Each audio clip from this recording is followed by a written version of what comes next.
போலீசார் அதிரடி சோதனை. 37 லட்சம் ரூபாய் பறிமுதல். விளம்பர இடைவெளிக்கு பிறகு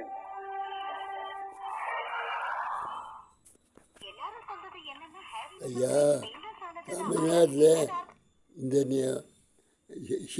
இது ஒன்றுமே இந்த லஞ்சம் பிளாக்காவு இதெல்லாம் ஆஃபீஸில் போய் வேலை செய்ய சொல்ல என்னையே லஞ்சம் பிடிக்கிறாங்க.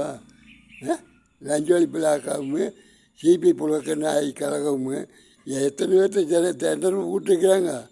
அமலாக்கத்துறை இதெல்லாம் வேஸ்ட்டு. தமிழ்நாட்டில் வட்டி பூரா இதை வாங்கி வரி போட்டு கன்சாஸ் வரி போட்டு இதெல்லாம் விடுற செந்தில் பாலாஜி அத்தனை டிரான்ஸ்போர்ட்டை வாழைப்பழம் கொடுத்து கரண்ட் ஆஃப் பண்ணி வச்சார். இதுக்கு முன்னால் திமுக ஆட்சியில் 6 மணிக்கு ஆஃப் பண்ணால் 12 சாயந்தரம் 6 மணிக்கு ஆஃப் பண்ணால் நைட்டு 10 மணிக்கு வரும். 10 மணிக்கு எல்லாரும் போனாலும் போகும். திமுக ஆட்சி வந்தால் கரண்ட் இப்படியாவது பண்ணுவாங்க. இப்போ திமுக ஆட்சி ஏதோ நல்ல ஆளுன்னு கூட்டிகிட்டு வந்ததுக்கு எடப்பாடி தான் ஜெயலலிதா கொண்டு போட்டா அப்படின்னு சொன்னால் இப்போ என்னாச்சு பண்ணிக்காரு எடப்பாடி பூரா யூஎஸ்பி கம்பெனிக்கு போட்டு பைப் உருப்படியோ இல்லாமல் வீட்டுகளுக்கு தண்ணி போகிறதுக்கு வழி இல்லாமல் இப்படியும் தண்ணி பிடிக்கிறதுக்கு வழி இல்லாமல் 2 பக்கம் தண்ணி போகிறதுனால வரி போட்டு மட்டும் ஏற்றுறீங்க. மீட்டரில் எத்தனை லிட்டர் வருதுன்னு அதாவது கணக்கு பண்ணாங்களா?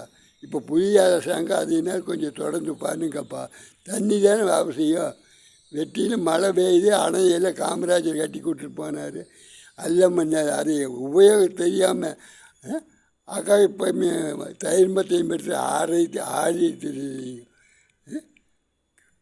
உருப்படி ஒரு வேலை செய்கிறீங்களா?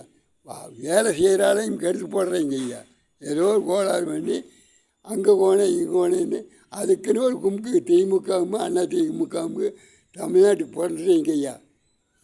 அது விஜயவந்தக்கே வேலை செய்ய விட்றீங்களா? வணக்கம்.